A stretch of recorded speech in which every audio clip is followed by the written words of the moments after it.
Good morning student, welcome to concept booster class. Today आज हम अपनी क्लास में एग्रीकल्चर का टॉपिक पढ़ेंगे, जो क्लास 10th आरबीएससी, सीबीएसई और जो कंपटीशन एग्जाम है एनटीएससी में भी बड़ा ही महत्वपूर्ण रोल प्ले करता है।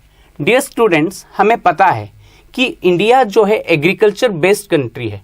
इसकी टोटल जीडीपी का जो टोटल हिस्सा है उसमें 17% जो है एग्रीकल्चर से आता है। और मोर देन 1/3, प्यारे बच्चों, more than 1/3 population of our country is belong to engage to agriculture. अब हम बात करते हैं टाइप्स ऑफ फार्मिंग की। There are 4 types of farming. सबसे पहले हम ध्यान दें primitive subsistence farming. Primitive subsistence farming क्या होती है? देखिए बच्चों, जो फार्मिंग जो किसके लिए की जाए? फुलफिल आवर नीड्स, जो फैमिली की नीड्स को पूरा कर रही हो, किस नीड्स ऑफ फैमिली को पूरा कर रही हो। सेकेंड चीज, इसमें जो है एनिशियंट टूल्स ही काम में आएंगे और ये लार्ज स्केल पर ना होकर स्मॉल लैंड पर की जाएगी। कहां की जाएगी? स्मॉल लैंड पर। और जो इंटेंसिव फार्मिंग है वो पार्ट किसका है? सबसिस्टेंस फार्मिंग का ही पार्ट है, बट इसे किस पर किया जाता है? लार्ज स्केल पर। इसको किस पर किया जा रहा है?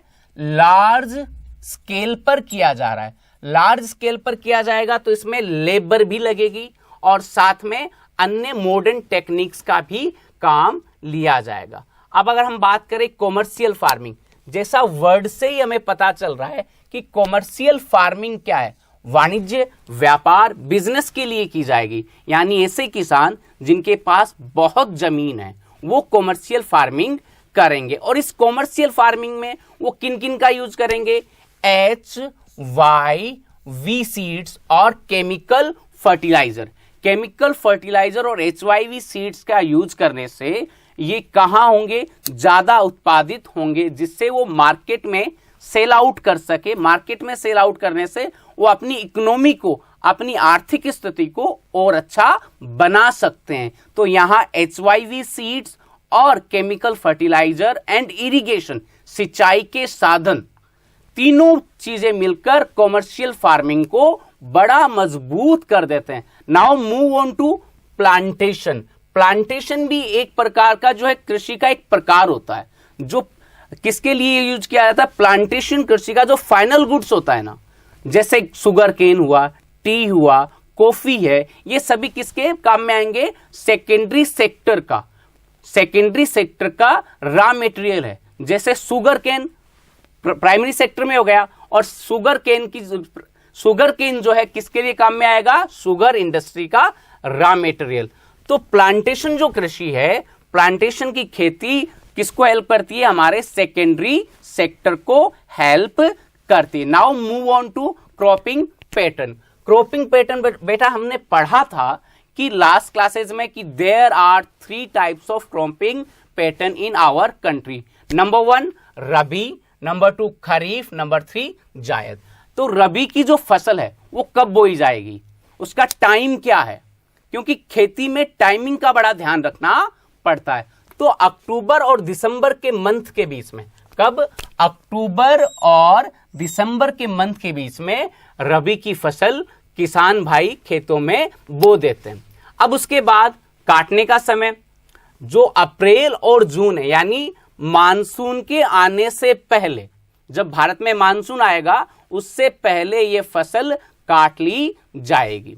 और इसकी मेजर फसल कौन सी है? वीट, या वीट के साथ सरसों भी, गेहूं, सरसों, चना, जो इसकी मेजर क्रॉप है। अब हम बात करें खरीफ की फसल। खरीफ की फसल भारत के ज्यादातर हिस्सों में इसी को ही मेजर सीजन माना जाता है। इसकी फसल कब बोई जा रही है? अप्रैल से मई के बीच में, या हम यूं कहें मानसून के आने के जस्ट बाद, जब मानसून की पहली बारिश हो जाती है उसके जस्ट बाद ये फसल बो दी जाती है। हार्वेस्टिंग कब होगी? काटेंगे कब किसान भाई? इसको डियर बच्चे ध्यान दें, सितंबर और अक्टूबर के बीच में इस फसल को काट लिया जाता है। सितंबर अक्टूबर के आते आते ये फसल पककर तैयार हो जाती है। राइस, ग्राउंडनट इसकी मेजर क्रॉप है। राइस, ग्राउंडनट, बाजरा इसकी मेजर क्रॉप है। और इसमें एक खास बात और ध्यान दें बच्चों, ये टोटली डिपेंड्स ऑन मानसून होती है। बट राइस जो है, राइस हमारे भारत में एक ऐसी क्रॉप है जो सबसे ज्यादा उसको पानी की आवश्यकता पड़ती है। तो ये किन स्तर पर होगा? जहां मानसून ज्यादा हो, जहां बारिश ज्यादा होती हो और जहां सिंचाई के संसाधन वहां उपलब्ध होते हो, वहां राइस जैसी फसल। आपको मैं बताऊं, जैसे हमारे राजस्थान में गंगानगर, हनुमानगढ़ में सिंचाई की व्यवस्था है तो वहां इसको किया जा सकता है। परंतु बंगाल जैसा स्टेट जहां मानसून भी अच्छा आता है और बारिश भी है, डेल्टाई क्षेत्र है, नदियां भी हैं, वहां राइस की 3-3 उपज वो पैदा कर लेते हैं। तो राइस जो है इसकी मेजर क्रॉप है और भारत की प्रमुख खाद्यान्न फसल, यानी कि भारत की मोस्ट ऑफ द पॉपुलेशन इसको मेजर फूड के तौर पर भी लेती है। अब हम बात करते हैं जायद क्रॉप पर। ये जायद क्रॉप क्या है? वैसे जब किसान भाई, हमें पता है प्यारे बच्चों कि हमारे किसान बड़े ही हार्ड वर्कर होते हैं। They don't like to sit free, वो फ्री रहना पसंद नहीं करते। जो टाइम थोड़ा सा उनको मिलता है रबी और खरीफ के बीच में, कहा रबी और खरीफ के बीच में जो उन्हें टाइम मिलेगा उसमें वो जायद की फसल करते हैं, और जिससे कि वो फ्री भी नहीं रहे और उन्हें मार्केट में बेचने के लिए, अपनी अर्थव्यवस्था को सुधार करने के लिए थोड़ा समय भी मिल जाता है। तो अब मार्च अप्रैल के बीच में जब वो रबी की फसल काट चुके होते हैं, रबी की फसल काट चुके होते हैं, तो वो जायद की फसल को जो क्या बो देते हैं, शोविंग टाइम इनका आ जाता है।